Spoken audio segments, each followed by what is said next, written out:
Millions of years ago, South America was ruled by something unexpected. It wasn't a mammal, it wasn't a reptile, it was a bird. Meet Phorusrhacos, a predator that didn't need to fly to dominate. It stood nearly 3 meters tall. Its head alone looked terrifying.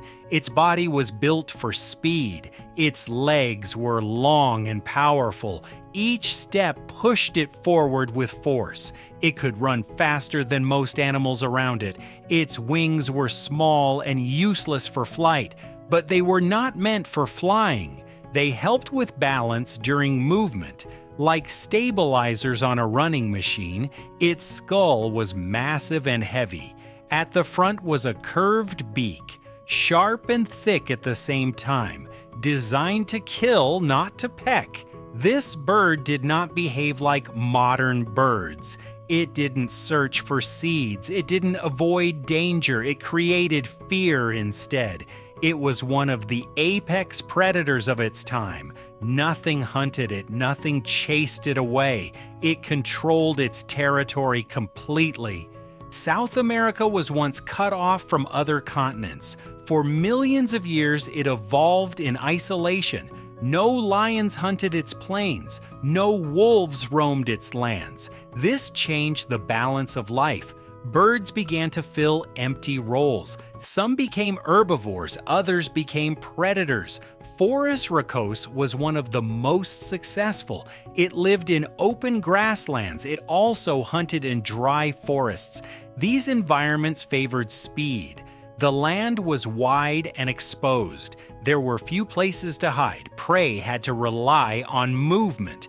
But movement alone was not enough. Many animals were slow and unprepared. Some were large but not fast.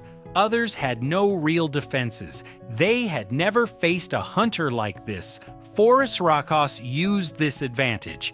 It didn't need stealth, it didn't wait in ambush, it simply ran its prey down. Other terror birds also existed. Some were smaller, some were even larger. But Phorusrhacos stood among the most dominant. Its world was harsh, and only the fastest survived. Hunting began with sight. Phorusrhacos had sharp vision. It could detect movement from far away. Even small changes in the environment stood out. Once it spotted prey, it started running. Its legs moved in powerful strides. Each step closed the distance. There was no hesitation. The prey would react instantly. It tried to escape. It changed direction. But the bird adjusted quickly. This was not a slow hunter. It was fast and precise. It didn't waste energy. It moved with purpose. When it got close, it attacked differently. It did not bite like mammals. It used its beak as a weapon. The strike came from above. The impact was devastating. The beak hit like a hammer. It could break bones instantly. Even a single strike could kill. If the prey survived, another strike followed immediately, and then another, until the prey stopped moving. After that, feeding began. The bird tore flesh into chunks. It swallowed pieces whole. It did not chew like mammals. This method was brutal, but it was extremely effective. Its skull was designed for impact. It was strong, but not completely rigid.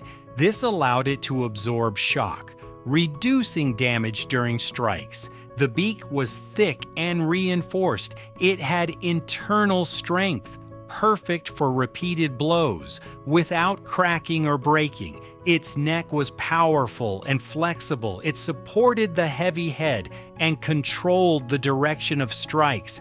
Like a weapon system in motion, the muscles in its neck were strong. They generated force with each swing. Every movement had purpose. Nothing was wasted. Its legs were built for endurance, not just speed. They allowed long chases and sudden bursts of acceleration. The claws may have helped stabilize prey, holding it in place during attacks. The beak remained dominant. It did most of the damage. Its body leaned slightly forward, improving balance while running, also helping with attack angles. Everything worked together smoothly. This was not a random design, it was the result of evolution. A predator shaped over millions of years. For a long time, Phorusrhacos had no real enemies. It dominated its ecosystem, but the world was changing, and new threats appeared. A land bridge formed between continents, North and South America connected. This event allowed new animals to move south, including powerful predators. Cats, dogs, and other hunters arrived. They brought new strategies. They were more flexible and often hunted in different ways. This created competition. Prey became harder to find. Hunting became less predictable. The balance shifted quickly. Phorusrhacos still had strength, but it was no longer alone. It had to compete for survival against faster and smarter rivals. Prey animals also adapted. They became more alert, more defensive, more difficult to catch. Over time, the pressure increased, population numbers declined, the once dominant predator weakened. Its era was ending. Eventually, Phorusrhacos disappeared. It became extinct millions of years ago. The exact cause is still debated, but competition played a key role. Climate shifts may have added pressure. Habitats changed slowly over time. Resources became unstable. Survival became more difficult. The environment no longer favored it. Speed alone was not enough. Power was not enough either. The world had moved on, but its story did not end completely. Fossils preserved its existence, bones buried deep underground, waiting to be discovered. Scientists studied these remains. They analyzed skull structure. They measured limb proportions. They reconstructed its movement. Today, we understand it much better. A bird that acted like a dinosaur, fast, aggressive, and dominant, a true apex predator. It reminds us of Earth's past, a world very different from today, where birds ruled the land and survival meant constant danger. If you stood there millions of years ago, hearing fast footsteps behind you and turning to see that beak, there would be no escape.